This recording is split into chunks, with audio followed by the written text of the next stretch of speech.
कुछ भी जो भी आप अपनी सराउंडिंग में देख रहे हैं स्टूडेंट्स, ये सब आप अपने एथिक्स के एग्जाम्पल में कहीं ना कहीं किसी ना किसी पॉइंट पर लिख सकते हैं। और मेट्रो में जाते हुए हम देखते हैं कि दो लोग लड़ाई लड़ रहे हैं सीट के लेकर के, या वुमेन की सीट है पर एक पर्सन है, एक मैन है और वो वुमेन सीट पे बैठा हुआ है and some people are in fact scolding him. ऐसे 5 एग्जाम्पल निकालिए जहां लोगों की आपने मदद करी है। Hello students, welcome to PW only IAS। देखिए, ये जो टॉपिक है आज का हमारा वो है एथिक्स, इंटीग्रिटी एंड एप्टीट्यूड, जो सब्जेक्ट आपका GS पेपर 4 है स्टूडेंट्स। बहुत से स्टूडेंट्स ये बात पूछते हैं कि सर इसके लिए स्ट्रैटेजी क्या होनी चाहिए हमारी। तो मेरा ये वीडियो मैंने बनाया है इसलिए आप लोगों के लिए, ताकि एक स्ट्रैटेजी, एक होलिस्टिक अप्रोच इस सब्जेक्ट में एग्जाम में मार्क्स लाने के लिए क्या होनी चाहिए अगर हम बिगिनर हैं तो, है ना।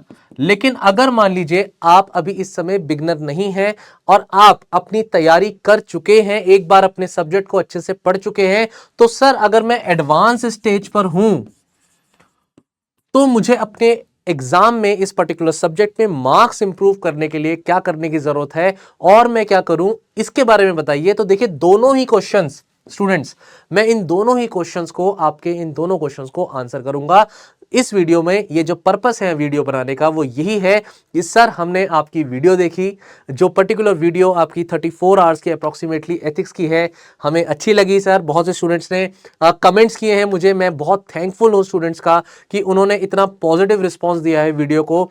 ये वीडियो होलिस्टिक वीडियो है, पूरी कवर किया है पूरे सिलेबस को हमने, और 34 आवर्स की वीडियो है, तो उसके रिस्पॉन्स के लिए भी in fact I want to thank you students. But उसमें भी, वीडियो में भी जो कमेंट्स हैं, कहीं ना कहीं जो मैंने कमेंट्स देखे उसमें क्वेश्चन था कि सर क्या ये काफी है, क्या हमें कुछ और रेफर करने की जरूरत है। तो मतलब मैं मान के चल रहा हूं कि आप एडवांस स्टेज में आ गए हो, वीडियो आपने फिनिश कर ली है, उसके बाद आपको किस चीज की जरूरत है, ये मेरा वीडियो बनाने का पर्पस है। पर अगर सर मैंने एग्जाम में तैयारी अभी शुरू करी है तो मुझे क्या करना चाहिए, सबसे पहले तो मैं यही रिकमेंड करूंगा कि आप उस वीडियो को देखिए। मैंने पूरा तरीके से एथिक्स के पेपर को, आपके ethics, integrity and aptitude as a subject पूरा डिटेल में पढ़ाया हुआ है। इसका कमेंट में जो है आपको लिंक मिल जाएगा, डिस्क्रिप्शन में आई वुड से इसका लिंक मिल जाएगा, and refer to the video for your better understanding. तो दोनों तरीके के स्टूडेंट्स जो हैं, जहां पर वो फॉल कर रहे हैं उसको मैं यहां पर कैटर करूंगा, समझाने की कोशिश करूंगा कि आपको एग्जाम में क्या करना है। देखिए, सबसे पहले तो अगर आप इस एग्जाम को, इस सब्जेक्ट को पढ़ना चाहते हैं तो सबसे पहले आपके बेसिक टर्म्स क्लियर होने जरूरी हैं। अब ये बेसिक टर्मिनोलॉजी सर मुझे कहां से मिलेगी, ये आपको मिलेगी आपके सिलेबस से। अगर आप अपने सिलेबस को ध्यान से देखेंगे स्टूडेंट्स, तो उसमें कुछ चीजें बिल्कुल डायरेक्ट लिखी हुई हैं। अगर इन टॉपिक्स को आप छोड़ के जा रहे हो तो मतलब गलती कर रहे हैं आप, क्योंकि आपका सिलेबस डायरेक्टली आपको कहता है कि भाई मुझे यहां पर डिटर्मिनेशंस, डायमेंशंस ऑफ एथिक्स बताओ। अब ये क्या डायमेंशंस होती हैं, इस थ्योरी को आपको पढ़ना है। इस थ्योरी के लिए आप कोई भी बुक को रेफर करिए, रेफर एनी बुक। मार्केट में बहुत सी बुक्स अवेलेबल है, I can not comment on this. जो भी बुक आपको कंफर्टेबल लगती है आप रेफर करिए, लेकिन PW ओनली IAS के अपने क्वालिटी नोट्स हैं, और उन क्वालिटी नोट्स में एथिक्स के बहुत अच्छे से हर टॉपिक को सिलेबस के कवर किया गया है। मैंने अपनी वीडियो में भी बहुत अच्छे से एक एक टॉपिक को पढ़ाया है, आप उसको देखिए एक बार। तो यहां पर आपका जो सिलेबस है उसके रिस्पेक्ट में जो भी टर्म्स आ रही हैं, उन टर्म्स को आपको सबसे पहले क्लियर करना है। अब सर ये टर्म्स कौन कौन सी हैं, देखिए सिलेबस में आपके क्लियरली मेंशन है एप्टीट्यूड एक टर्म है, राइट। जैसे कि दूसरी टर्म मैं बताऊं, एटीट्यूड है एक term. Students, emotional intelligence, emotional intelligence, ऐसे जो शब्द हैं स्टूडेंट्स, इनको आपको अच्छे से समझना है। इनके बीच में बेसिक डिफरेंस भी क्या है। जैसे कि वैल्यू एक वर्ड है, अब वैल्यू आपकी बिलीफ, राइट्स, इसके साथ साथ आपका एटीट्यूड और आपका बिहेवियर। अब ये इतने कॉमन और जनरल वर्ड्स हैं कि हम इसमें कंफ्यूज हो जाते हैं और इसकी वजह से हमारे मार्क्स नहीं आते, क्योंकि हम इंट्रोडक्शन जब लिखते हैं अपने एग्जाम में तो इन टर्म्स को अच्छे से डिफाइन नहीं कर पाते। मैं फिर से बोलूंगा, फोकस करिए। सबसे पहले आपका फर्स्ट टारगेट होना चाहिए अपने सिलेबस को समझना। सिलेबस के जितने भी टॉपिक्स हैं उनकी जो बेसिक टर्मिनोलॉजीज हैं, उन टर्म्स को आपको समझना है। ये कीवर्ड्स आपको सबसे ज्यादा हेल्प करेंगे अपने इंट्रोडक्शन लिखने में और अपने किसी भी फैक्ट को, किसी भी बात को बताने में। जब आप किसी वर्ड को डिफाइन करने जाते हैं, definitely it is going to help you. एक एग्जांपल और लेते हैं, जैसे कि एक क्वेश्चन, बेसिक सा क्वेश्चन है, एक बेसिक सी बात है कि भाई मोरालिटी क्या होता है, और फिर इस मोरालिटी का डिफरेंस क्या है भाई एथिक्स से। ये सबसे पहली चीज है जो आप समझते हैं इस एग्जाम में, सिलेबस में सबसे पहला जो बात आपसे डिस्कशन किया जाता है कि भाई मॉरल्स होते हैं, एथिक्स होते हैं, मोरालिटी होती है, इसमें बेसिक डिफरेंस क्या है। टर्म्स को समझिए, इससे आपकी अंडरस्टैंडिंग डेवलप होगी इस सब्जेक्ट को लेकर के। ये टर्म्स आपको मिलती हैं आपके सिलेबस से। एक बार सबसे पहला पॉइंट मैंने लिखा है यहां पर, ये इसको वन वर्ड बना, फर्स्ट पॉइंट बना रहा हूं। सेकंड पॉइंट स्टूडेंट्स आ गया, एक बार टर्म्स मेरी क्लियर हो गई, देन इन टर्म्स का आपस में कंपैरिजन। और एक बार जब भी मैंने ये कंपैरिजन कर लिया, तो इसके बाद जो तीसरा पॉइंट आता है वो है एग्जांपल्स का। ये एग्जाम्पल्स जो हैं ये हम कहां से ले सकते हैं, ये कैसे एग्जाम्पल्स होंगे सर, ये बताइए थोड़ा सा। यहां मैं आपको डिस्कस करूंगा स्टूडेंट्स। ये एग्जाम्पल्स जो होते हैं, ये अलग अलग तरीके से आप इन एग्जाम्पल्स को एग्जाम में लिख सकते हैं, डिफरेंट डिफरेंट तरीके के एग्जाम्पल्स। जैसे कि एक तो एग्जाम्पल्स होते हैं जो आपकी अपनी जिंदगी से रिलेटेड है, own life and your own experiences. जो भी आप अपने लाइफ में, मतलब जहां भी हैं, जो भी कर चुके हैं, आगे भी आने वाले समय में भी, जो भी आप जहां पर भी जा रहे हैं, चल रहे हैं, आपकी सराउंडिंग है, घर है, ऑफिस है। अगर आप वर्किंग है तो आपका ऑफिस होगा, अगर आप स्टूडेंट है तो आपका कॉलेज होगा। कुछ भी, जो भी आप अपनी सराउंडिंग में देख रहे हैं स्टूडेंट्स, ये सब आप अपने एथिक्स के एग्जाम्पल में कहीं ना कहीं किसी ना किसी पॉइंट पर लिख सकते हैं। अब जैसे कि एक बहुत छोटी सी बात है कि भाई मेट्रो में जा रहे हैं, और मेट्रो में जाते हुए हम देखते हैं कि दो लोग लड़ाई लड़ रहे हैं सीट के लेकर के, या वुमेन की सीट है पर एक पर्सन है, एक मैन है, और वो वुमेन सीट पे बैठा हुआ है, and some people are in fact scolding him, या उसको डांट रहे हैं या उसको उल्टा बोल रहे हैं, और फिर देयर इज अ कन्फ्लिक्ट। तो बहुत छोटी बात है, एक मोबाइल का चोरी हो जाना एक मेट्रो ट्रेन में। जैसे मेट्रो का एग्जांपल लूं तो ये एग्जांपल्स हो जाते हैं। तो आपकी लाइफ में आप चलते हुए सड़क पर आपने एक डॉग को देखा, और आपने एक बिस्किट का पैकेट खरीदा और उस डॉग को दे दिया। तो एक इतना छोटा सा एग्जांपल है, मैं कहता हूं आपने खुद नहीं किया तो अपने किसी फ्रेंड को देखा ऐसा करते हुए। आपका दोस्त है और उसका एक्सीडेंट हो गया, और आप हॉस्पिटल जाते हैं, उसके लिए उसके घर से खाना लेकर आते हैं या उसके साथ बैठते हैं, उसकी फैमिली को सपोर्ट करते हैं। ये सारे एग्जांपल्स आपकी लाइफ से रिलेटेड हैं स्टूडेंट्स। ऐसा नहीं है कि आपकी लाइफ में कोई एग्जाम्पल ही नहीं होगा। थोड़ा सा बैठेंगे, हाफ एन आवर भी बैठेंगे, तो 5 एग्जाम्पल आप आराम से अपनी लाइफ से निकाल पाएंगे, जहां आपने कुछ चीजें पॉजिटिव की हैं। ऐसे 5 एग्जाम्पल निकालिए जहां लोगों की आपने मदद करी है, और ऐसे 5 एग्जाम्पल निकालिए जहां आप लोगों की मदद कर सकते थे लेकिन आप नहीं कर पाए, और उसका एक छोटा सा रिग्रेट है आपके अंदर कि काश मैंने उस समय उसकी मदद कर दी होती। ये आप अपनी लाइफ से सोचिए, अपने दोस्तों से बात करिए। बात नहीं करना चाहते तो उनको माइंड में रख करके एक बार सोचिए, आपको वो 5 पॉइंट जरूर मिलेंगे। ठीक है, तो एक तो सेट ऑफ एग्जांपल्स होते हैं जो हमारी अपनी लाइफ से रिलेटेड होते हैं। दूसरे एग्जांपल सर हम कौन से दे सकते हैं एग्जाम में? सेकंड सेट ऑफ एग्जांपल्स हैं जो आपके अपने जीएस सिलेबस से आते हैं। स्टूडेंट्स, बहुत सारे सब्जेक्ट्स हैं, बहुत सारी डायमेंशंस आप पढ़ते हैं। आपने इंटरनेशनल रिलेशंस पढ़ा है। इंटरनेशनल रिलेशंस में आप आज के समय में देख रहे हैं कि लड़ाई चल रही है। भाई यूक्रेन रशिया के साथ लड़ाई में है, नॉर्थ कोरिया साउथ कोरिया लड़ाई में है, इंडिया पाकिस्तान के कन्फ्लिक्ट हैं, इधर आपका हमास फलस्तीन जो इजराइल का इशू है वो चल रहा है। आप जहां भी देखेंगे वर्ल्ड में इंटरनेशनल रिलेशंस में फाइटिंग, लड़ाई, वायलेंस, ये पार्ट ऑफ द एग्जाम्पल है। रशिया यूक्रेन के रिस्पेक्ट में यूपीएससी ने ऑलरेडी एक क्वेश्चन बनाया हुआ है स्टूडेंट्स। ऐसी चीजें जब आप आज नहीं 5 साल पहले, 10 साल पहले भी कन्फ्लिक्ट्स हुए हैं, क्रीमिया पर अटैक होता है, रशिया क्रीमिया को अंडरटेक कर लेता है। ऐसे एग्जाम्पल्स आप डेफिनेटली एग्जाम में कोट कर सकते हैं। रेलेवेंट जगह पर कोट करना जरूरी है, लेकिन क्या ये सारे एग्जाम्पल्स दिए जा सकते हैं? बिल्कुल दिए जा सकते हैं। क्लियर? इसके साथ साथ आप साइंस सब्जेक्ट को पढ़ते हैं।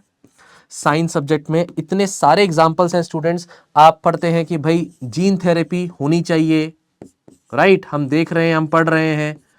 सर हम यहाँ पर साइंस में ये भी पढ़ रहे हैं आर्टिफिशियल इंटेलिजेंस है। सर साइंस पे तो हमें इंटरनेट ऑफ थिंग्स भी पढ़ रहे हैं। साइंस के रिस्पेक्ट में सर हम रोबोट्स के बारे में भी पढ़ रहे हैं। और अपने आप में एक टॉपिक है इंटेलेक्चुअल प्रॉपर्टी राइट्स। अगर आपने ये सारी चीजें पढ़ी हुई हैं तो देखिए इन सभी चीजों के रिस्पेक्ट में अगर इस टेक्नोलॉजी का मिसयूज होता है स्टूडेंट्स, तो ये भी तो एथिक्स के रिस्पेक्ट में एग्जांपल्स हैं। क्या ये होना चाहिए, नहीं होना चाहिए?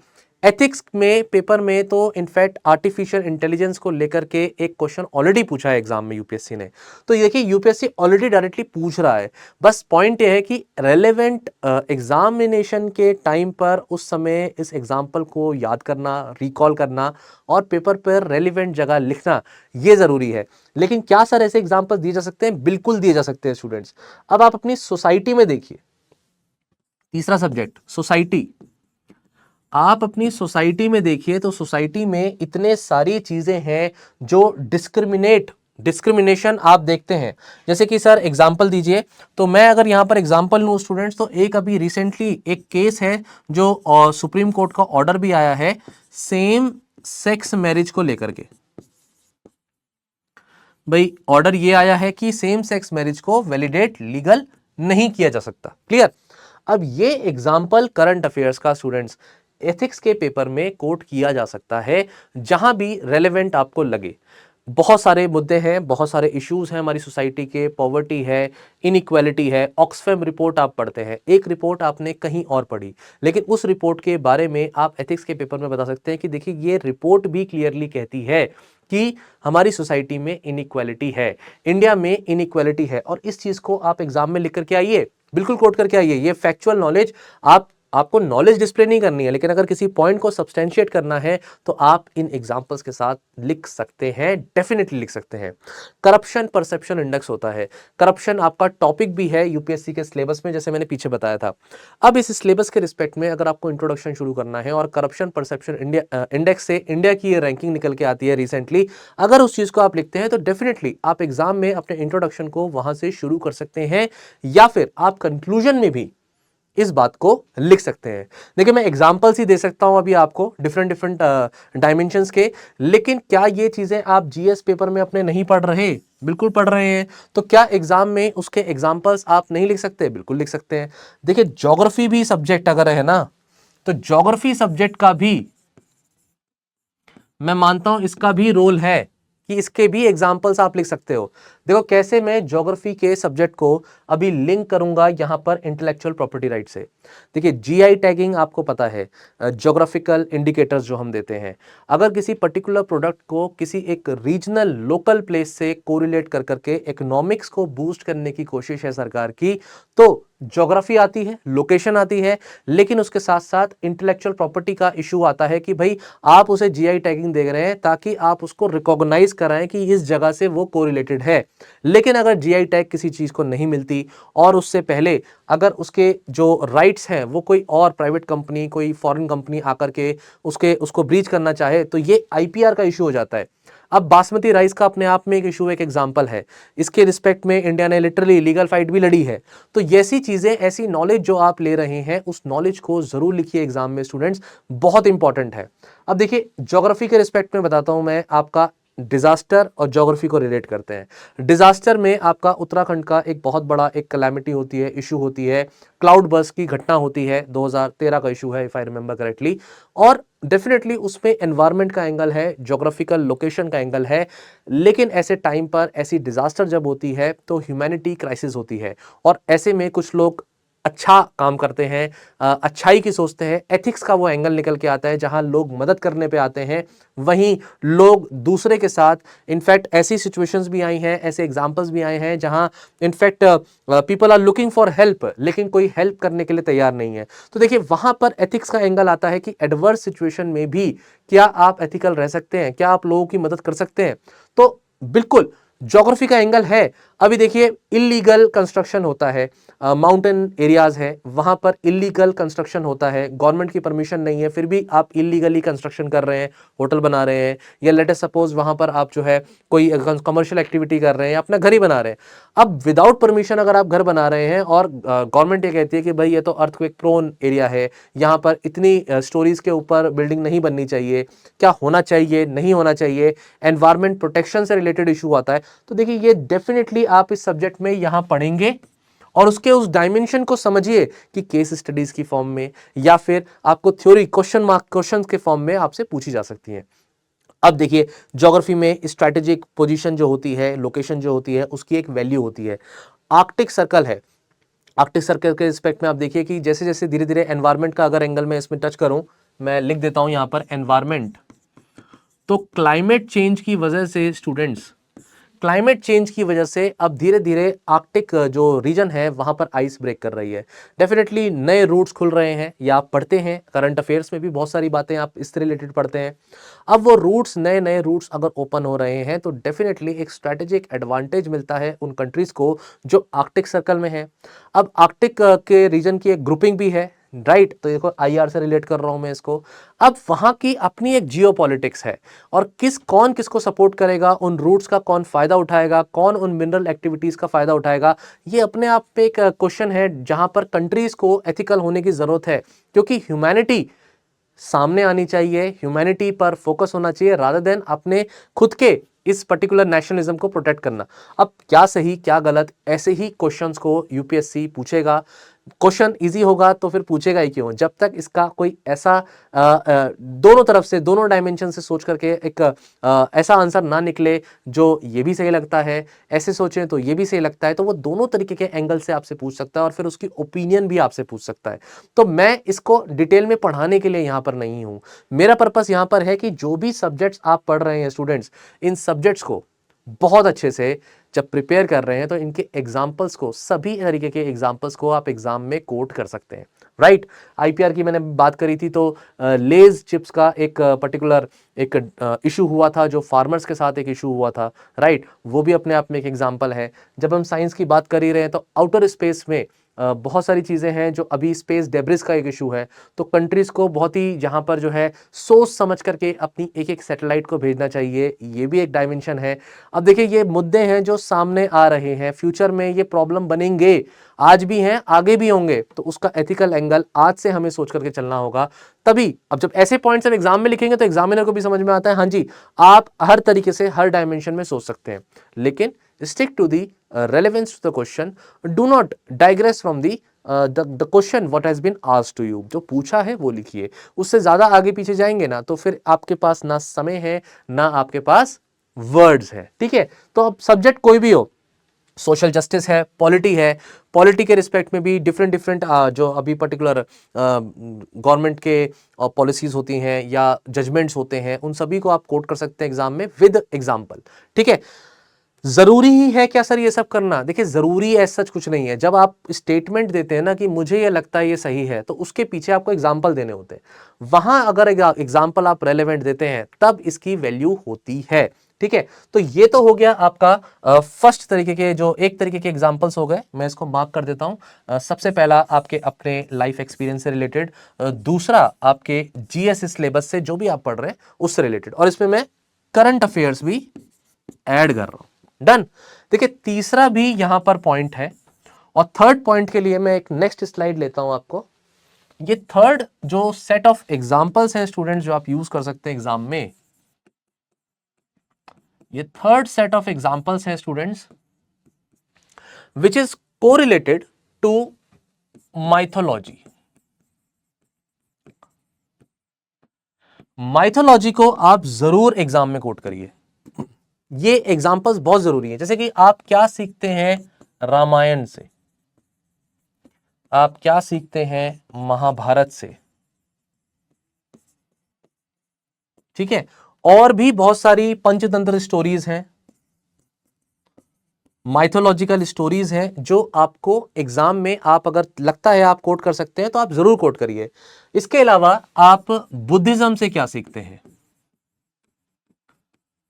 बुद्धिज्म एक अपने आप में एक ऐसा पूरा एक रिलीजन है जिससे बहुत सारी बातें, आप बुद्धा की बहुत सारी बातें, अष्टांग मार्ग है जो 8 फोल्ड पाथ जिसे हम कहते हैं, उसके बारे में अगर आप लिखते हैं तो ये बहुत ही बड़ा अच्छा एथिकल एंगल आपको देता है। और उसका फिर आपको सिर्फ एग्जाम्पल ही नहीं देना, अगर पॉसिबल हो सके तो उसका कंटेक्स्ट प्रेजेंट टाइम्स में अगर आप पॉसिबली लिख पाए या कोरिलेट कर पाए तो it makes a very good sense. इस तरीके के क्वेश्चन यूपीएससी एग्जाम में ऑलरेडी पूछ भी चुका है। मैं ये नहीं कह रहा कि कोई नई चीज बता रहा हूं मैं, ये पूछी भी जा चुकी है। ऐसे ही जैनिज्म है स्टूडेंट्स। इसके साथ साथ मैं और भी रिलीजन्स की बात करूं तो क्रिश्चियनिटी है, इस्लाम है, जो भी इस्लाम के भी पिलर्स हैं, जो 5 बेसिक पिलर्स होते हैं, जो अच्छाई जो रिलीजन की रिस्पेक्ट में है, जरूर लिखिए। इसके रिस्पेक्ट में अगर कोई स्टोरी है छोटी सी, कोई एनेक्डोट है, तो देखिए वो तो आप एस्से में करते हैं, मैं नहीं कहूंगा कि आपके पास इतना टाइम होगा कि यहां आप लिखें, लेकिन एक लाइन में अगर आप बता सकें तो ये चीज आपके लिए इंपॉर्टेंट है, आप इसे कोड जरूर करिए। रामायण के कैरेक्टर जैसे कि श्री राम जी, सीता जी, इनसे आप क्या सीखते हैं, इनकी स्टोरी जो है पूरी स्टोरी, उसमें रावण का एक नेगेटिव कैरेक्टर है जिसको बताते हैं कि उसके बुराई, आप एग्जाम में लिख सकते हैं जो 10 सर होते हैं रावण के, वो 10 बुराई से रिलेटेड है। तो ये सारी चीजें आप जरूर लिखिए एग्जाम में, इससे आपको बहुत हेल्प मिलेगी। Fourth set of examples students जो आपके आते हैं, फोर्थ सेट ऑफ एग्जांपल्स आते हैं आपके मॉरल थिंकर्स एंड फिलोसफर्स से।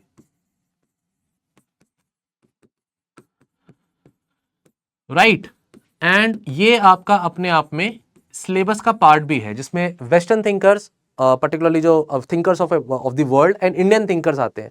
तो अब देखिए इसमें एक लिस्ट है, कॉम्प्रिहेंसिव लिस्ट, कौन कौन से आपको फिलोसोफर्स प्रिपेयर करने हैं, वेस्टर्न फिलोसोफर्स कौन से हैं, जिसमें ग्रीक फिलोसोफर्स में सोक्रेटिस, प्लेटो, यहाँ पर एरिस्टोटल, इनके बारे में क्या बातें हैं, इन्होंने क्या बातें कही हैं, क्या कोटेशंस हैं, इनके कोट्स, वो इंपॉर्टेंट है। अब देखिए बहुत बड़ा मैं तो कहूंगा ओशन है ये टॉपिक अपने आप में, क्योंकि सबकी फिलॉसफी जानना ही अपने आप में एक बहुत बड़ा टास्क है। लेकिन माय एडवाइस इज लिमिटेड करिए। पहली बात तो अपने ऑप्शनल सब्जेक्ट में आपने इसको पढ़ा होगा, अगर आपका ऑप्शनल इससे रिलेटेड नहीं है तो फिर आपके लिए इंपॉर्टेंट है कि आप लिमिटेड पढ़ें, क्योंकि अगर आप बहुत कुछ पढ़ने जाएंगे और आपका ऑप्शनल भी इससे कोरिलेट नहीं करता तो बहुत परेशान हो जाएंगे स्टूडेंट्स। तो लिमिटेड पढ़िए। जैसे कि हैप्पीनेस के बारे में क्या कहा है इन फिलोसफर्स ने, इन फिलोसफर्स ने लाइफ को लेकर के क्या कहा है, पीस को लेकर के क्या कहा है ना, आपकी कंट्री की जो पर्टिकुलर पॉलिटिकल पावर है उससे रिलेटेड किस फिलोसफर ने क्या बात कही है, मतलब डेमोक्रेसी एक्सेप्ट किसने करी है, किसको लगता है भाई मोनार्की ही सही तरीका है ना, मोनार्की ही सही तरीका है रूलिंग करने का, या बेनेवोलेंट सरकार होनी चाहिए, बेनेवोलेंट गवर्नमेंट होनी चाहिए, और वो भी डिक्टेटरशिप, बेनेवोलेंट डिक्टेटरशिप होनी चाहिए। अब ये चीज ना मैं चाहता हूं स्टूडेंट्स कि आप फिलोसोफर बाय फिलोसोफर इसको आप जरूर एक बार देखें।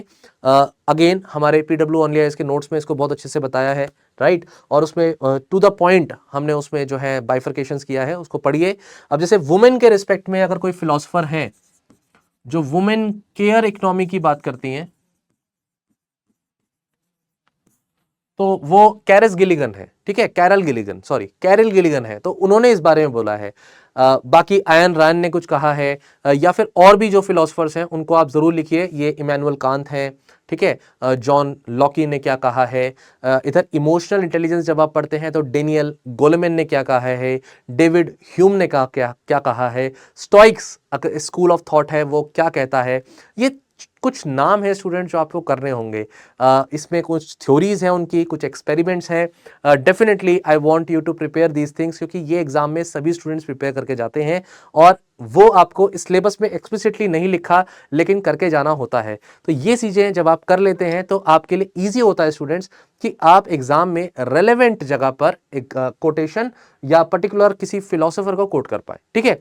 अब मॉरल थिंकर्स में, इंडियन मॉरल थिंकर्स पर जब आते हैं तो विवेकानंद जी ने क्या कहा है, और भी जो तरीके के डिफरेंट फिलोसफर्स हैं उनके बारे में जो भी चीजें हैं जो आप जैसे कि एंशिएंट हिस्ट्री में, मिडिवल हिस्ट्री में आप भक्ति मूवमेंट वगैरह पढ़ते हैं तो वहां पे बहुत से थिंकर्स के नाम हैं जो आप ऑलरेडी पढ़ते हैं हिस्ट्री में, लेकिन उनकी कुछ बातें अगर आप कोट कर पाते हैं एग्जाम में रेलेवेंट जगह पर तो ये भी आपको बहुत हेल्प करता है students. Focus in that direction. अभी अगर आप पढ़ना शुरू कर रहे हैं सब्जेक्ट्स को, तब भी मैं कहूंगा जब आप सब्जेक्ट्स को पढ़ रहे हैं तो उसका एथिक्स के रिस्पेक्ट में भी एग्जाम्पल बन सकता है, ऐसी सोच रख करके पढ़ना। फोर्थ एग्जाम्पल, जैसे ये पर्टिकुलर एग्जाम्पल्स जो है ये फोर्थ एग्जाम्पल है, तो fifth example, fifth set of example students आप देते हो, ये आप देते हो ग्रेट लीडर्स से। मैं इसको इसी कलर से लिखता हूं, ग्रेट लीडर्स। अब ये जो भी ग्रेट लीडर्स हैं स्टूडेंट्स, ये ग्रेट लीडर्स इंडिया के रिस्पेक्ट में या फिर वर्ल्ड के रिस्पेक्ट में, always always always if possible try to give such examples, क्योंकि हमारे देश में बहुत से लीडर्स हैं जो आए हैं, जिन्होंने अपनी बातें कही हैं, और वो भी अपने अपने थिंकर्स के साथ ही मैं रिलेट करूंगा, उन्होंने अपनी बुक्स लिखी हैं। हमें सब कुछ नहीं पढ़ना है, लेकिन किसी एक पर्टिकुलर पर्सन ने अपनी कौन सी बात को स्ट्रेस किया है, बस इतना करिए। गांधी जी ने नॉन वायलेंस को फोकस किया है, गांधी जी ने सत्याग्रह को फोकस किया है, ये चीज़ आपको पता है। अब देखिए भगत सिंह जी ने जो पर्टिकुलर जिस तरह से रिवॉल्यूशन में अपना पार्टिसिपेशन दिया, वो एथीस्ट थे। वो क्यों एथीस्ट थे, उन्होंने वो बुक लिखी है, उसके बारे में 2 लाइन कि वो ऐसा क्या सोचते थे, देश के बारे में क्या सोचते थे, पॉलिटिक्स के बारे में क्या सोचते थे। सुभाष चंद्र बोस जी ने क्लियरली बोला कि भाई देश सबसे आगे है, देश से आगे कुछ नहीं है। तो उनकी अपनी फिलॉसफी, पैट्रियोटिज्म क्या था, एक लाइन में कोट करिए। अब देखिए ग्रेट लीडर में आपके अंबेडकर जी आते हैं, तो उनका अपना एक स्टैंड था कि जहां भी एक्सप्लॉयटेशन हो रहा है उसको, उसके अगेंस्ट वो खड़े हैं। तो देखिए 2-3 ऐसे एग्जाम्पल तो आपको पता ही हैं जो मोस्ट कॉमन है, लेकिन ऐसे बहुत से लीडर्स हैं जो कंटेम्प्रेरी प्रेजेंट टाइम्स में भी बहुत ज्यादा रेलेवेंट है, जैसे कि एपीजे अब्दुल कलाम जी हैं, उनके बारे में, या विक्रम साराभाई जी हैं। ये भी ऐसे सेट ऑफ एग्जांपल्स हैं जो फ्रीडम स्ट्रगल के टाइम पर लीडर्स नहीं है, उन्होंने बाद में अपना कंट्रीब्यूशन दिया है, जैसे साइंस में दिया है। एपीजे अब्दुल कलाम जी के लिए कहते हैं कि बच्चों के लिए उनका जो प्यार था, उसके रिस्पेक्ट में आप उसका एंगल एक बता सकते हैं कि उन्होंने सिंप्लिसिटी को फोकस किया, जो सिंपल लिविंग और हाई थिंकिंग है उस पर फोकस किया। उनके कुछ रेलेवेंट कोट्स हैं, जरूर लिखिए। अब वर्ल्ड पर आ जाते हैं। जब वर्ल्ड पर आते हैं तो जो कॉमन नाम है कि भाई आपने नेल्सन मंडेला जी के बारे में पढ़ा है, आपने वो कोट कर दिया, ठीक है, समझ में आता है। लेकिन ऐसा नहीं है, कुछ ऐसे एग्जाम्पल्स भी हैं वर्ल्ड लीडर्स में जिन्होंने पीस के लिए भी बहुत काम किया है, राइट। अब देखिए बहुत सारे, अभी तो रिसेंटली नोबेल पीस प्राइज भी मिला था। अगर मैं एक हिंट दूं तो इथोपिया का इशू था, उसके रेलेवेंस में एक नोबेल पीस प्राइज मिला है। कमेंट में जरा लिख करके बताओ किनको मिला। अब आप इस एग्जाम्पल को तभी लिख पाएंगे जब आपने थोड़ा सा अपनी करंट अफेयर्स नॉलेज को एनहेंस किया है, राइट। अगर एग्जाम्पल याद है तो जल्दी से कमेंट में बताइए और मैं जरूर देखूंगा कि किस स्टूडेंट ने लिखा है, ठीक है। तो ये सारी बातें स्टूडेंट्स कोट करिए, ये एग्जाम में आपको थोड़ा सा अलग भी बनाती है। नेल्सन मंडेला जी को डेफिनेटली आप लिख सकते हैं, और दूसरे एग्जाम्पल्स है जैसे कि मार्टिन लूथर किंग है, उनके बारे में लिखते हैं। लेकिन अभी रिसेंटली में भी बैरक ओबामा ने भी बहुत सी बातें हैं जो अच्छी कही हैं, ठीक है, उनका अपना स्टैंड है। कुछ कन्फ्लिक्ट अभी रिसेंटली अराइज हुई है, इंडिया के रिस्पेक्ट में कुछ स्टेटमेंट्स उन्होंने दिए थे। लेकिन मैं ये कह रहा हूं कि जो अच्छी बातें हैं, क्लाइमेट चेंज के रिस्पेक्ट में उन्होंने कुछ बातें कही हैं, है ना। हमारे जो वर्ल्ड में जो कन्फ्लिक्ट्स हैं उन्हें दूर करने के लिए कुछ बातें कही हैं। कुछ ग्रुप लीडर्स हैं जिन्होंने टेररिज्म के अगेंस्ट बातें कही हैं। प्लस इसके अलावा जो पॉलिटिकल लीडर्स नहीं हैं लेकिन एक्टिविस्ट हैं, जैसे ग्रेटा थनबर्ग है, उनके बारे में एनवायरनमेंट के रिस्पेक्ट में क्या इश्यूज हैं या क्या स्टेटमेंट है, उनकी क्या फिलॉसफी है, एक लाइन में बता सकते हैं एग्जाम में। मलाला यूसुफ है जिन्होंने एजुकेशन ऑफ द वुमेन के लिए, education for the girl child के लिए अपनी बात कही है। तो इन लीडर्स को भी आप लिखिए जो कंटेम्प्रेरी टाइम्स में है। ये आप अगर करते हैं एग्जाम में तो definitely your answer looks very good. तो मैंने आपको फिलोसफर्स, थिंकर्स के बारे में बताया, लेकिन साथ साथ मैंने आपको ग्रेट लीडर्स के बारे में भी बताया जिनकी आइडियोलॉजी को भी आपको फोकस करना है। अब ये वल्लभ भाई पटेल जी का एग्जाम्पल अगर मैं लेता हूं, ये बहुत अच्छा एग्जाम्पल है। लाला लाजपत राय जी का एग्जाम्पल है, जिनकी अपनी फिलॉसफी रही है, और एक एक लाइन में, 2-2 लाइन में पढ़िए। हिस्ट्री में आप वैसे भी पढ़ते हैं, इसको आप एग्जाम में लिख करके आइए। देखिए स्टूडेंट्स, अब आपका टास्क जो है, यहां पर कौन कौन सी बातें हैं जो हो चुकी हैं। यहां पर आपका सबसे पहला बेसिक टर्मिनोलॉजीज सिलेबस के रिस्पेक्ट में डन हो गया है। आपने कंपैरिजन कर लिया है टर्मिनोलॉजीज में, आपने स्पेसिफिक एग्जांपल्स दे दिए हैं उसके रिस्पेक्ट में। अब आता है आपका स्ट्रक्चर। यहां से शुरू होता है डिस्कशन उन सभी स्टूडेंट्स के लिए जो अब लगता है जिनको कि सर हमने सब कर लिया है, नॉलेज भी इकट्ठी कर ली है, लेकिन अब मैं इसे लिखूं कैसे। देखिए आंसर राइटिंग एक ऐसा पार्ट है, इस पर्टिकुलर पेपर को क्लियर करने का और अच्छा नंबर लाने का, जिसे आप इग्नोर नहीं कर सकते। और ये आंसर राइटिंग ही है जो आपको इस पर्टिकुलर पेपर में आपको जो है सक्सेस बनाने में हेल्प करेगी, क्योंकि पढ़ना बहुत आसान है। इस पेपर की खास बात यही है स्टूडेंट्स कि आपको बहुत आसान लगेगा इसका कंटेंट। सुनते जाओगे, पढ़ते जाओगे, आधी चीजें ऑलरेडी पढ़ चुके होगे, कुछ चीजें करंट अफेयर में होगी और आपको लगेगा तो बहुत आसान है। आसान है, सच है।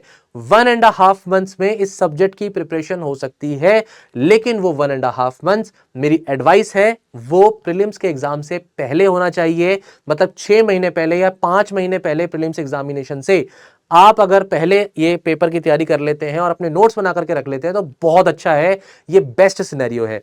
लेकिन किसी स्टूडेंट को लगता है कि सर प्रीलिम्स होने के बाद मैं इसकी तैयारी करूं, है ना, प्रीलिम्स होने के बाद 1.5 महीने में कर लूंगा, तो ये बहुत टफ हो जाएगा। फिर आपके अंदर राइटिंग स्किल्स अगर आपके बहुत अच्छे हैं तब शायद आप कर लें, नहीं तो ये बहुत ही अनरियलिस्टिक टास्क हो जाता है। तो देखो 4 महीने पहले, 3 महीने पहले तक भी, 3 मंथ्स बिफोर प्रीलिम्स आप इस एग्जाम को प्रिपेयर करिए, नो इश्यूज। आपका अगर जून में प्रीलिम्स आ रहा है तो आप मार्च तक भी, फरवरी तक भी इस पेपर को तैयार कर सकते हैं, कोई दिक्कत नहीं है। लेकिन अब आंसर राइटिंग आप इग्नोर करते हो, आप नोट्स इकट्ठे करने में लगे रहते हो, ये गलत है। जब आपका यहां तक आप पहुंच गए हैं उसके बाद आता है आंसर राइटिंग प्रैक्टिस। अब प्रॉब्लम यही है सर कि आंसर राइटिंग प्रैक्टिस करें कैसे? मुझे बताएगा कैसे कोई कि मैंने जो आंसर लिखा है वो सही है या नहीं है? इसका सबसे अच्छा तरीका है स्टूडेंट्स कि आप PYQs को फॉलो करिए, एंड PYQs भी आप टॉपिक वाइज फॉलो करिए। मेरे लिए बहुत आसान होगा यहां पर बोलना कि भाई इसको आंसर भेजो, मुझको आंसर भेज दो, PW को आंसर भेज दो, फ्री में चेक करेंगे। ये सब बातें मैं अनरियलिस्टिक क्यों करूं? मैं सच बात बोलूंगा, क्लियर बात बोलूंगा, साफ बात बोलूंगा। आप अकेले भी अपनी कॉपी को चेक कर सकते हैं, किसी भी टीचर की जरूरत नहीं है। अगर आप अभी प्रिलिमिनरी अपने प्रिपरेटरी फेज में है तो, अगर आप प्रीलिम्स क्वालिफाई कर चुके हैं और मेंस लिखने जा रहे हैं तो जरूर चाहूंगा कि मैं एक्सपर्ट आपकी कॉपी चेक करे। लेकिन अगर आप अभी प्रिपरेशन फेज में हैं, अभी आप सब्जेक्ट को एक बार पढ़ने के बाद प्रैक्टिस करने की फेज में हैं, अभी जरूरत नहीं है। मैं बताता हूं करना क्या है। प्री वाईक्यूज में आपको टॉपिक वाइज आपने PYQ सेग्रीगेट कर लिए।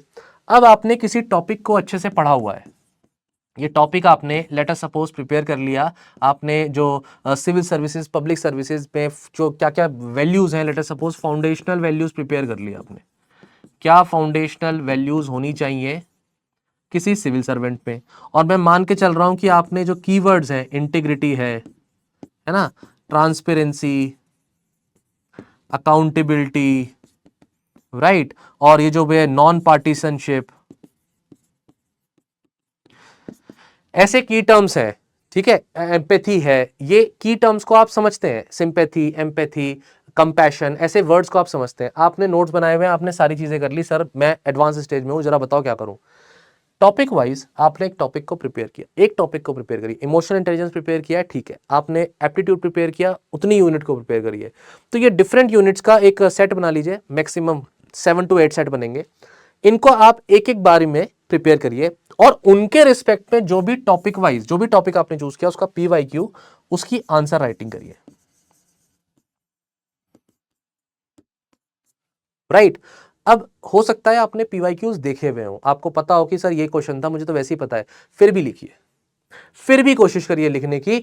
और स्टार्टिंग में जब आप स्टार्ट कर रहे हैं ना लिखना, तो मैं आपसे बोलूंगा कि आप एक क्वेश्चन को एग्जाम में देखिए, एक 10 नंबर के क्वेश्चन को 7 से 8 मिनट मिलते हैं, हम उतना ही टाइम दे सकते हैं। एक 15 नंबर के क्वेश्चन को हम 12 मिनट या 11 मिनट देते हैं।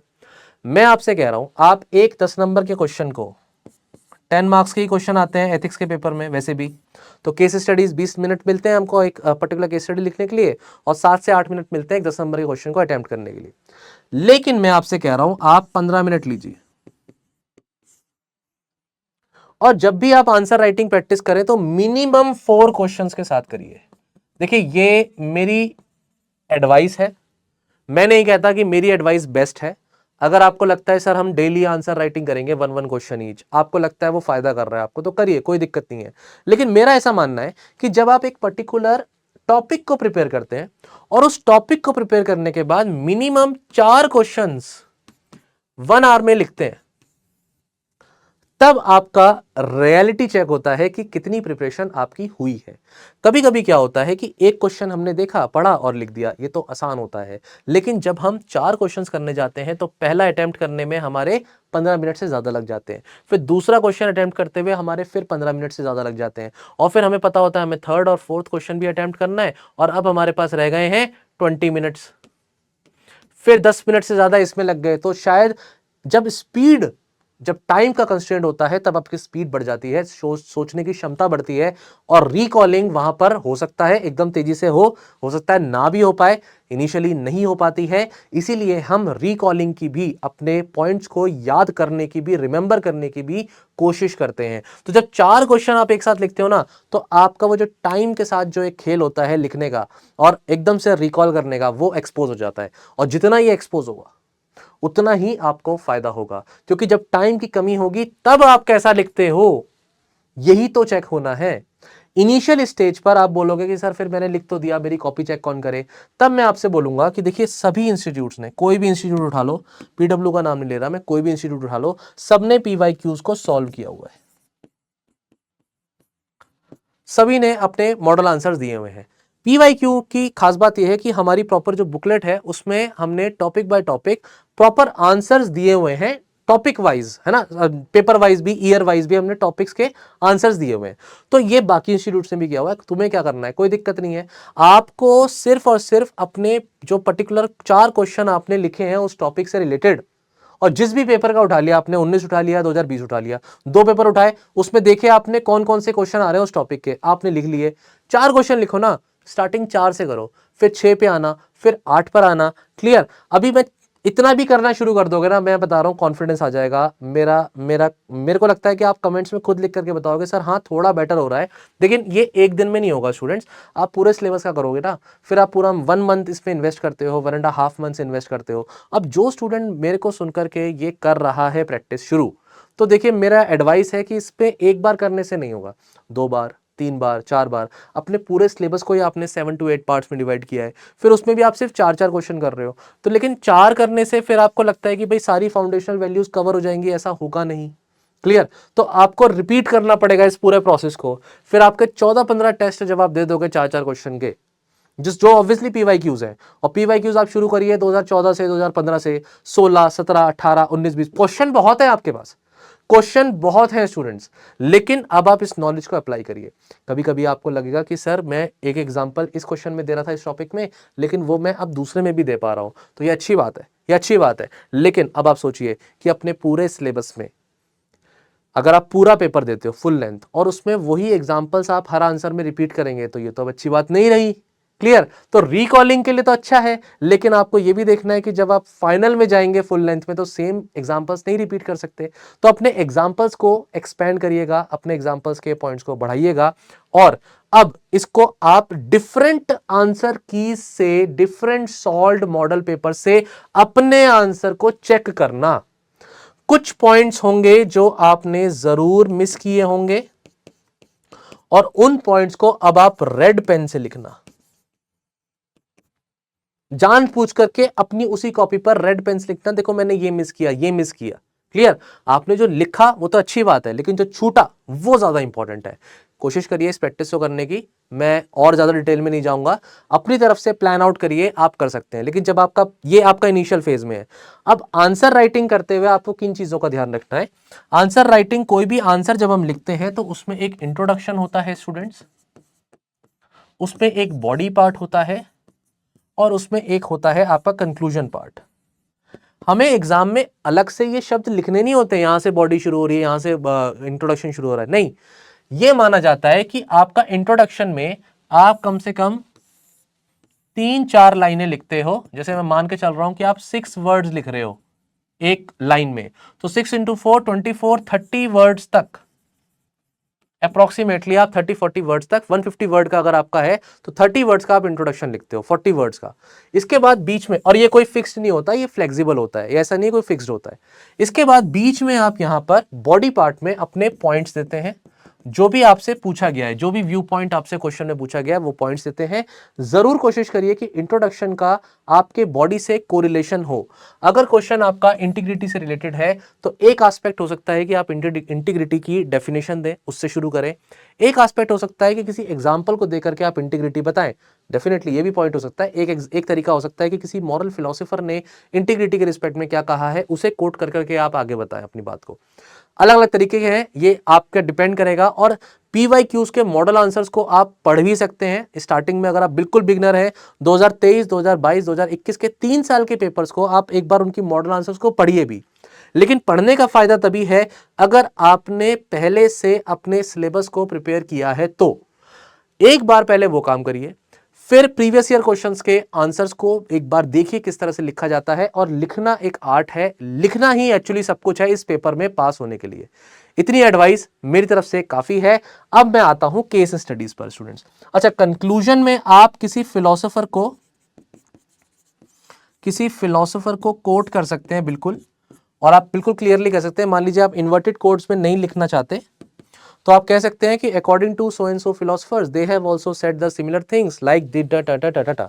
ठीक है, तो ये जो भी बात आपको कहनी है आप उसको लिख दीजिए। मैंने इसको गैप कर दिया है, लेकिन छोटी से छोटी बात भी आप फिलोसोफर का डायरेक्ट कोटेशन ना देकर के उनकी बात को भी लिख सकते हैं, जो भी आपका फिलोसफर है। अब आता हूं मैं जल्दी से केस स्टडीज पर।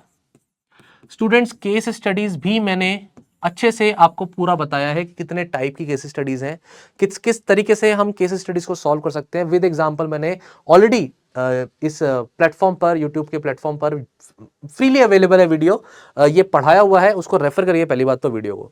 एक बार जब आप उस वीडियो को देख लेंगे तो आपको पता चलेगा केस स्टडीज कैसे आते हैं। अब इसके बाद आपको फिर भी समझ में नहीं आ रहा है तो आप PYQs को देखिए एक बार। 2023 और 2022 के पेपर को देख लीजिए और केस स्टडीज को रीड करिए। केस स्टडीज में नॉलेज का टेस्ट नहीं है। केस स्टडीज में आपके जो ऑप्शंस है, क्या क्या ऑप्शंस अवेल कर सकते हो आप, या तो डायरेक्टली पूछा गया होगा या नहीं पूछा गया होगा। आपके लिए बहुत आसान होगा ये सोचना कि सर मैं डिसीजन यस में या डिसीजन नो में ले लूं। लेकिन आप कभी भी केस स्टडी में पहला स्टेटमेंट यस और नो से शुरू नहीं करते।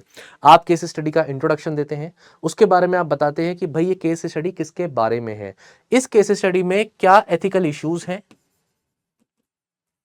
इस केस स्टडी में क्या एथिकल डायलेमाज हैं। ठीक है, क्या डायलेमा है, जो भी एथिकल डायलेमा है, जो भी एथिकल इश्यूज हैं वो आप लिखते हैं। कौन कौन सी वैल्यूज हैं जो इसमें इन्वॉल्व हैं। अब क्या होता है, कभी कभी ये क्वेश्चन में पूछा गया होता है ऑलरेडी।